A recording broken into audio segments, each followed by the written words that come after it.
Hey guys, it's Charlie subbing in for TheTopher to bring you some first drive coverage of the refreshed 2025 Acura MDX. Today we're driving a Type S model. This is about the most expensive and most exciting MDX that you can purchase for 2025. So we're going to get out, take a look around it, go for a drive on some twistier roads. We're going to go on a highway drive and demonstrate the new, what are you going to call it, semi-active lane changing functionality that we have here. We'll do a little bit of a test of the new 31 speaker Bang & Olufsen sound system, a departure from the ELS from previous MDXs. And we'll try to give you a little bit of my impressions on the car here for 2025, some of the changes that Acura has made, talk about it before Chris gets the car back in Michigan. So let's hop out, take a look at some of the changes that we're seeing. Nothing too big of a deal for the Acura MDX. It wasn't a broken formula to begin with, so just some subtle facelift elements here. We've got some changes to the grille, we have some changes to the wheels, we've got red 4-piston brake calipers up there in the front on this Type S model. Of course, this one's still rocking the turbocharged 3-liter V6 engine paired up to that 10-speed automatic transmission, making 355 horsepower.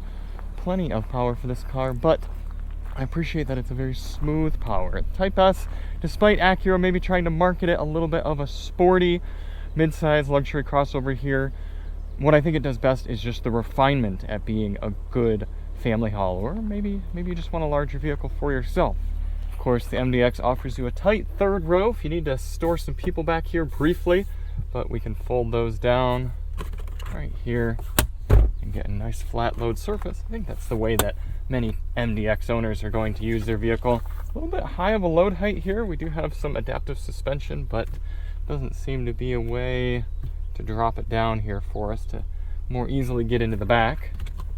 A little bit of underfloor storage there for you, and the ability to reach in and pull these seats up fairly easily. I'm not a particularly tall person and was able to do that with ease. Urban Gray Pearl is the color that you're seeing this one in. Looks nice in the sunshine, got a depth to it, a little bit of flake. And into the back, you see standard sunshades, the ability to one touch get into the rear. And in this Type S model, as a 5'10" person, you can see I am quite crammed back here. This seat might be able to slide forward a little bit, but I could be back here for a short period of time. But really this third row is meant for children, just taking smaller children, definitely not big hungry teenagers. Get ourselves back into the second row where we should have quite a bit more space. Yeah, the ability to come back, much more comfortable here. Seats have a nice amount of recline. Windows, dual pane even back here. Acura says with the A-Spec technology and above, you should see about a 10% reduction in cabin noise from the 2024 model. They've added some insulation around the cabin. The dual pane glass should make for a quieter car, and so far driving today I have experienced that. We've got rear zone climate control with some heated seats, many power points back here. We've got a 12 volt, is this a wall style outlet? It doesn't seem like it. That's interesting.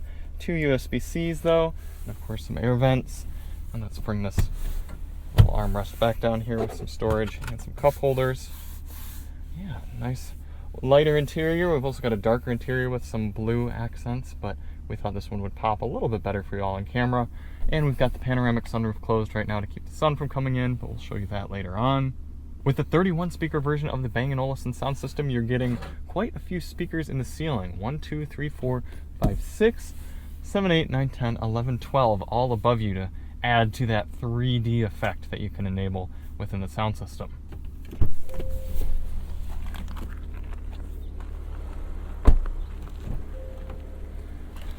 Pop open the hood and take a quick look at our 3-liter turbo V6. 355 horsepower and 354 pound-feet of torque. There it is, sitting down low into the engine bay. Yeah, good powertrain for this class of vehicle. So let's get it going. Many of seat adjustments here, including thigh support that builds in nicely here. No sort of crumb collector gap there. It's a nice unbroken extension. We've got lumbar adjustment and side bolster adjustment. No soft close on the doors, but not really going to expect that here for this $75,000 price point as you're seeing this one. Power adjusted steering column. Definitely that classic Honda and Acura crispness to everything. Something that was really lacking in the Prologue. Haven't driven the ZDX yet, but definitely like getting back into an Acura and a Honda product that every control there's a satisfaction to. There's a tightness to the doors, very solid, nice to touch everything in here. And I gotta say, with so many vehicles moving away from buttons, if you miss your buttons, Acura has you covered. Look at the steering wheel. Plenty of controls here with good, solid, nice to touch buttons and scroller knobs and rocker switches. And then moving over to the center, all of our climate controls are very straightforward, very physical. We've got ventilated and heated seat controls that are touch buttons. We've got rockers up and down for our temperature. And if you haven't noticed yet, Acura has redesigned the center console area a bit for 2025. Let me pull it in the shade. Maybe y'all can see a little bit better with this harsh sunlight.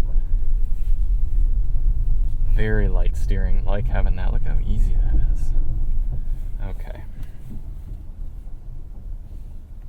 Hopefully this is a little bit better. Acura has abandoned the center touchpad, for better or for worse. Some of you who might currently own an MDX or another Acura product might have gotten used to the center touchpad and might miss it, but they've moved the screen forward 3 inches and kept it sort of canted down, I assume to keep glare off of the screen. But I've got to say, what I've really appreciated is how quickly this screen responds. Whether you're doing phone projection, whether you're going into the Android Automotive-based Google Maps system here, or you're maybe coming over here into general settings, into sound, and adjusting your sound preferences, you see how quickly everything's responding? It's touch, cell phone levels, smartphone levels of responsiveness, and that makes a huge difference for interfacing with the system. So no longer fumbling around with the trackpad, you reach up, you touch what you need to do, and it works quite well. Being an Android Automotive-based system, you've got great voice commands. You can do things like navigate to the nearest Starbucks.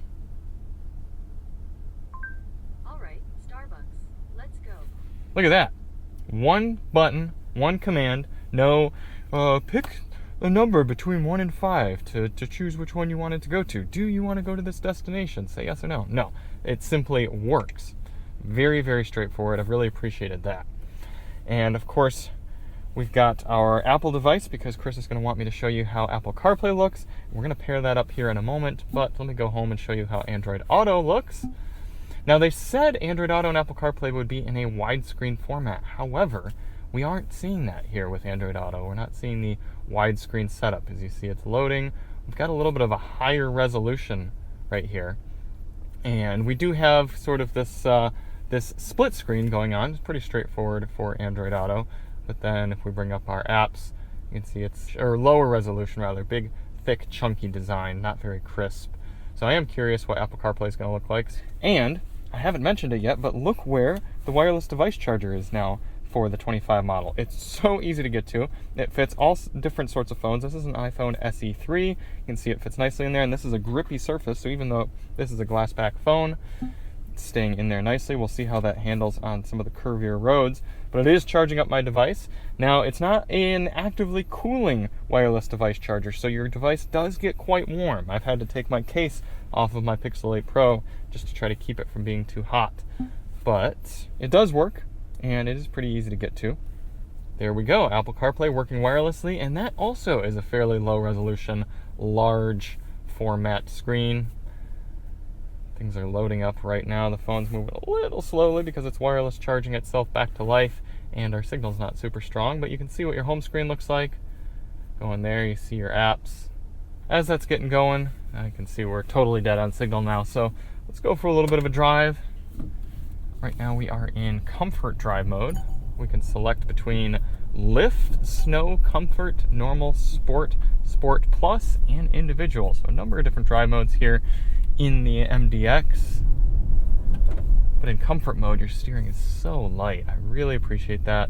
The steering wheel's got a nice width to it, nice size. We've got some paddle shifters back here we'll utilize.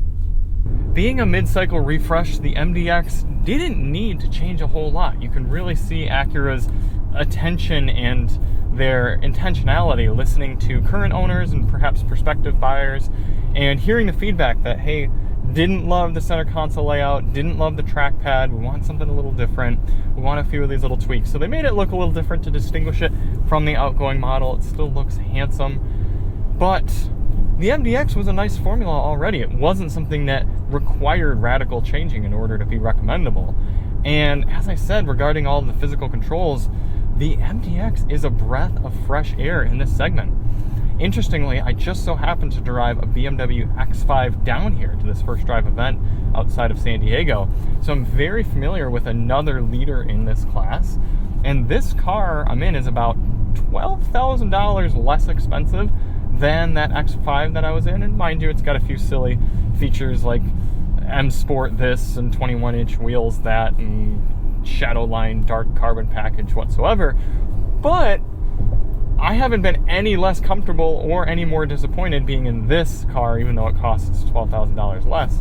And in fact, a lot of the around town sort of driving has been smoother in this one than in that BMW. It's the plug-in hybrid, but some weird jerkiness off the line in the BMW, whereas in this Acura, very refined, very quiet, smooth, predictable, exactly what I would want out of this class of vehicle.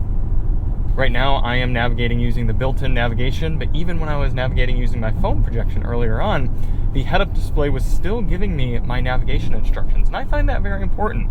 A lot of vehicles, especially as Android Auto and Apple CarPlay were first being adopted, you would have the navigation on your center screen, but it didn't integrate very well with the car's gauge cluster or the head-up display. You'd have to be using the built-in navigation in order to get the rest of that kind of assistance in front of you, but not so with the MDX. Even though you can have your CarPlay or your Android Auto going and doing the nav, and you have the instructions up here in the head-up display. And Acura is still giving you some physical controls over here on the left in order to adjust the height of your head-up display or the brightness. So you could turn it all the way off from right there, I believe, if you didn't like it. Let's see, dial brightness all the way down. Yep, now it's gone. Now it's completely disappeared, and I can dial it right back up, and I have it back in front of me, giving me my speed, giving me my navigation. I think I could add a little bit more content in there if I needed to as well. Out in front of us, we've got a pretty straightforward digital gauge cluster. I wonder if it's on some sort of basic display right now, because I'm not getting any sort of tachometer, maybe because I'm in comfort mode. I know on the right side I can scroll through various screens of information, safety support, settings, trip computer. Oh look, there's a little bit of a full-blown map right there. But what happens if I switch over? There's normal drive mode. Okay, now in normal drive mode I get a little bit of a tachometer on the left and a little bit of analog speed on the right, depending on what screen I have up here on the right side. And then I bet you if I shift down into sport, yeah, there you go. Now I've got a tachometer on the middle, kind of Civic-esque, and then I've got a boost gauge on the left and analog speed on the right. What happens if we go into Sport Plus? Okay. Now I've got a G meter and some fun animations coming up. So we'll utilize that a little bit more as we get into these twisties. But I think you're going to enjoy your MDX right here in comfort mode. Softens that adaptive air suspension, makes that steering really light. It's quiet, running low revs. This is a pleasant place to be, I will tell you that. Here's your Apple CarPlay now coming up with the maps now that we have some signal. If we go back to our home screen, you can see what it looks like there. Like I said, just a little strange that we're getting that kind of canted back look on the screen, but it is effective, and I can lean all the way back in the seat and just barely reach the side of the touchscreen. Coming up into the mountain now, let's switch over to Sport Plus. There we are, and let's open it up a little bit.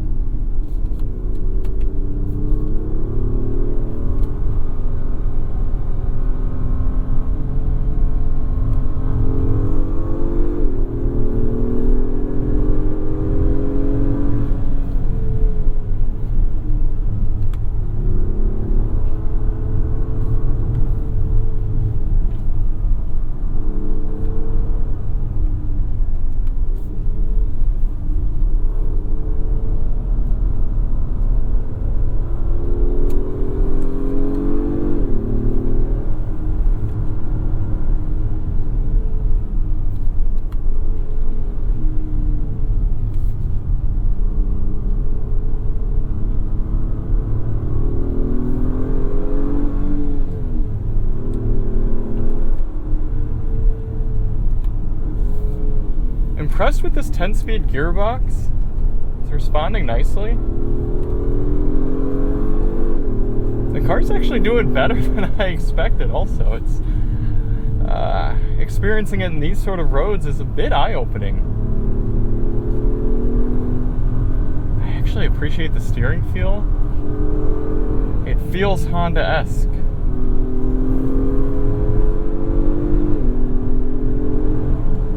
It's certainly not yank you back levels of power, but I kind of like it. To hear it, it sounds a little artificial, I will admit. But it's making me work for it a little. I like that. It does not seem that the iPhone SE has stayed put on our wireless charger during that driving, so we're going to go in our pocket.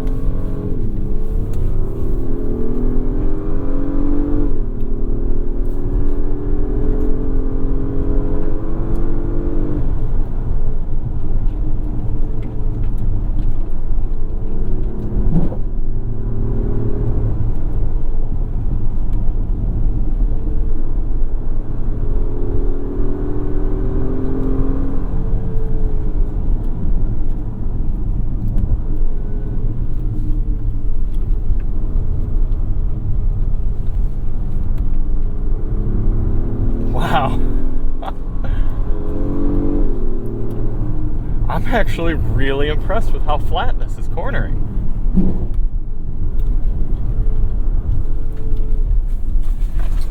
And there goes all of our things in the back.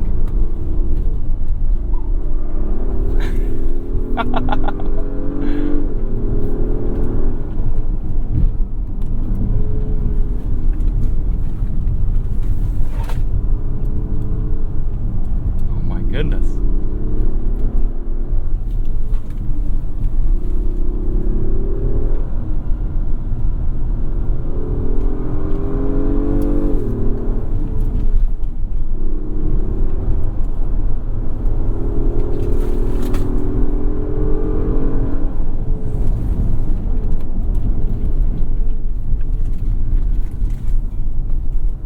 Well, I have to say, quite genuinely, that I'm impressed with the handling of this car. I am not one to buy into the hype much that, oh, this midsize crossover is really sporty. And I mean, usually they're like, yeah, okay, they give it some paddle shifters and they give you some fake noise and a G meter and say, oh yeah, you can really toss this around.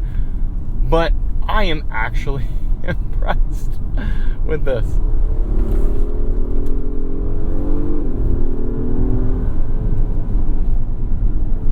I mean, we do have 4-piston calipers on the front. These brakes do seem to be working pretty well on this downhill. Look at this.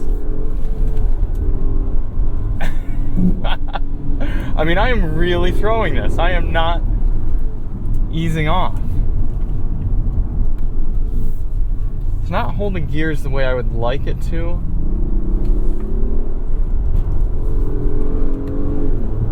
But that is properly good. Wow.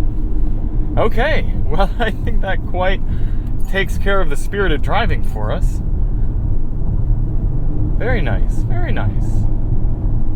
After being significantly impressed with the MDX Type S out on those curvy mountain roads, we got an opportunity to do a little bit more of the urban slog, how most people are probably going to be experiencing their mid-size luxury crossovers either in traffic, on the highway, doing commuting. Acura does have a few new features for the MDX, as well as specifically in the MDX Type S, including the active lane change functionality, which we're going to demonstrate here in a little bit, as well as some more advanced adaptive cruise control, some the ability to speed up and slow down around corners when you're using the cruise control. Just a little bit more of a maturation of the driver assist functionalities here. The MDX Type S also gets some extra safety features. Not a huge surprise, right? Every new facelift or generation of a vehicle is probably going to get some extra safety and driver assistance sort of functionality. We're in normal drive mode, getting up here onto the highway. Good sized mirrors on the MDX. I'm actually pretty impressed with that.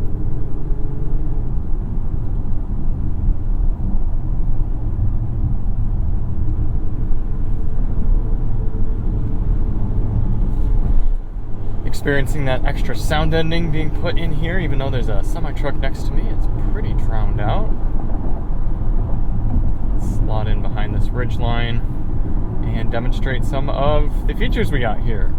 Again, physical controls on the steering wheel. I've got cruise control activated. Press down to set. Hold up. Let's get up to 70.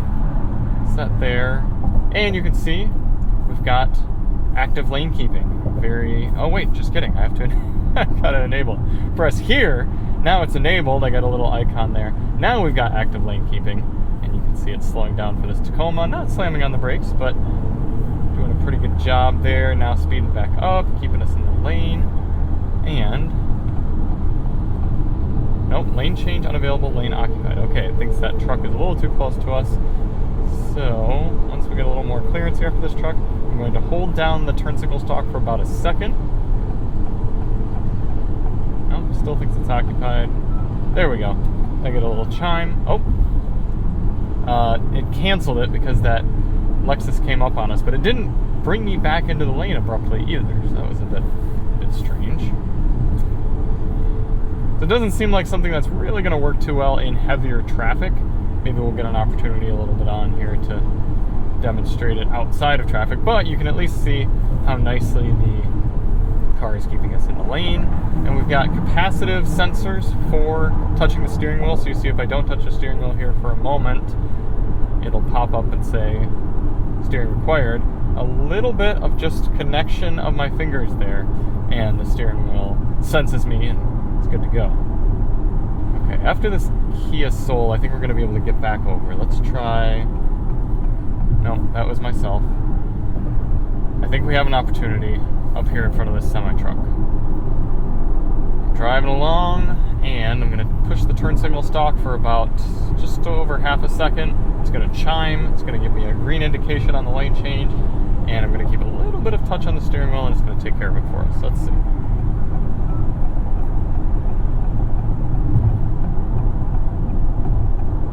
And there we go. It changed lanes for itself. It seems to work better than the lane change system in the last GV80 that I drove.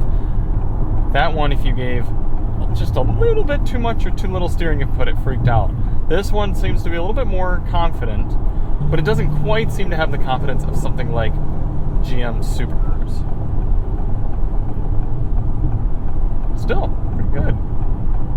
Now, you're not going to get quite as much sound deadening in the basic MDX as we have here in this Type S model. It might be a little bit louder, but overall, ride isn't exactly luxury plush, but it's well damped. It feels appropriate for the ethos of this car. Here you can see we're in some stop-and-go traffic, and the MDX's active lane keeping and adaptive cruise control is supposed to be able to handle this stop-and-go really quite well. I don't know if we're going to come to a complete stop in order to demonstrate that, but getting down here into the 20s at least. Let's see. Keeping a nice distance.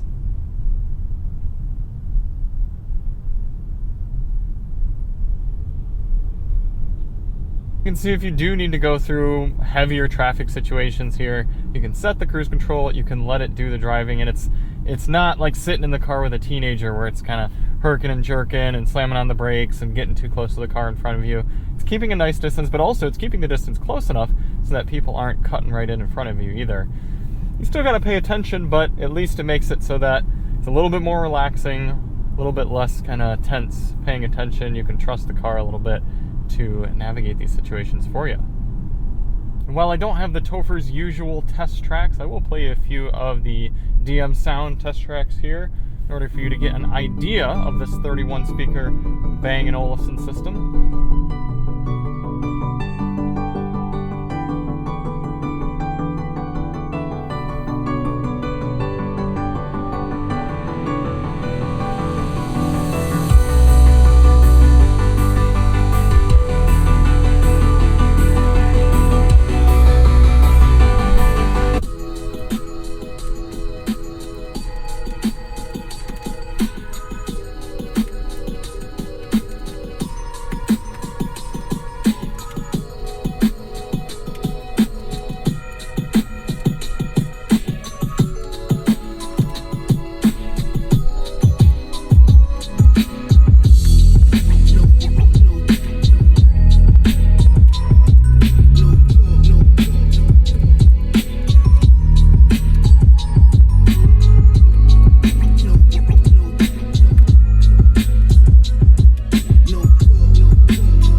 Certainly a strong system, lots of really good bass. Not super thrilled with the mid-range clarity. That's where I think the previous ELS system did a little bit better job, but ultimately you'll have to hop in one and try to experience it with your own ears. Speaking of experiencing, I have appreciated my time with the Type S here. It's got a lot of quality, it's got a lot of motor, and I think the changes they made for 2025 are welcomed. I've appreciated using the center console area. It's very straightforward. But what's really stuck out to me are two main aspects. First of all, it feels good to be in an Acura. I say in a lot of my videos when we review Hondas, they have a feel to them. Everything that you touch, utilize, the steering, the inputs, everything is very sharp, crisp, and satisfying. And when I reviewed the Honda Prologue for you all a few months ago, I wasn't getting that from the car, and that was the biggest disappointment. It wasn't that it was a bad vehicle, it was just simply that it didn't feel like a Honda. Getting back into the Acura MDX reminds me why it's so satisfying to be in a classic Honda product, Honda Acura being same parent company. And I think it's why a lot of people are drawn to purchasing Acura vehicles, because they know what to expect from a general intangible feel. Next, I know it sounds simple, but I really just appreciate all of the physical controls in here. Everything is so easy to use. I've been driving around, experiencing the landscape, and getting impressions on the vehicle, and I'm a little bit warm, so quick tap, turn on my cooled seat right there to 2, and then one tap to 1. It's not like the X5 that I've got right now that I got to press something on the screen and everything. It's just right there. It works and it feels good. Everything is easy, straightforward, and that is refreshing here in 2024. So let's hop out and take one last look at the Type S. I hope to be able to get a little bit of time with the A-Spec Advanced that they have for us as well, but just in case I don't, let's take one last look at it here. That urban gray pearl looking nice. Subtle refreshes there, letting people know that you've purchased the 2025 model. It'll be interesting to experience the ride with a little bit smaller wheel, a little bit extra sidewall.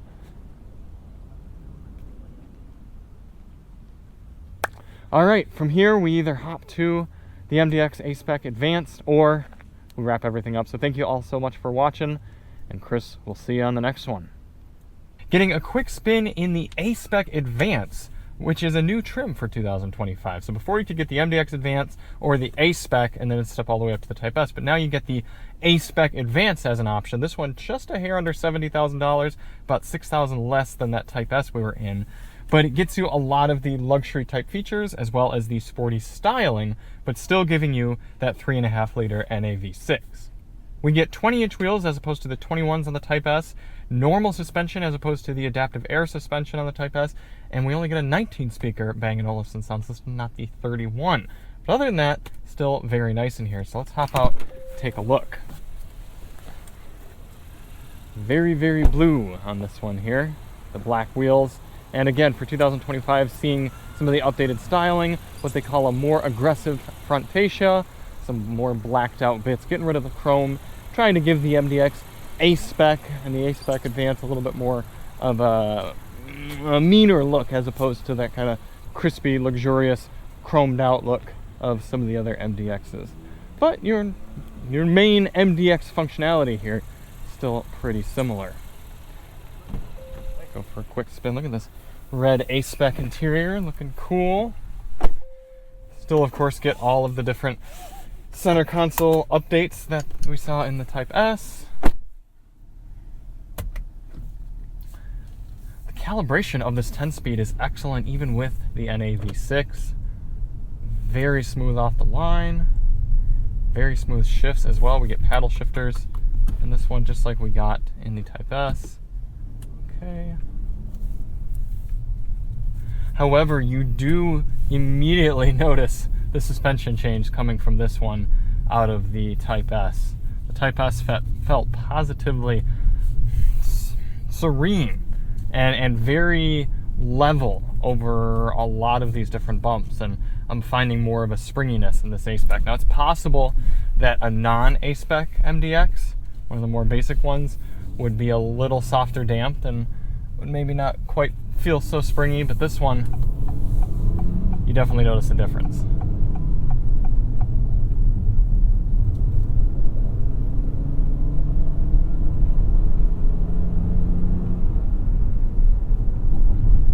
Still getting those improvements in sound control in this one, so it should be about 10% quieter than the outgoing model. A little bit of sound deadening in the vehicle, and then some better paint glass, I think, in the rear. This is the laminated glass that we added. It was either the front side or rear side. So he's still well damped there, it's just a little bit springier compared to it. You wouldn't really notice a difference if you hadn't just gotten out of a Type S. If you drove them back to back, you certainly feel the difference. But this one's still nice. Just maybe not quite as luxurious feeling as the Type S did. And you can see this one here in the built-in Google Maps is giving us the satellite view. So I bet you if we scroll down on the screen, nope, okay. So that one is normal view, that one is satellite. I told you earlier that I would show you what the sunshade looks like open. Let's get that coming back. Nice panoramic roof.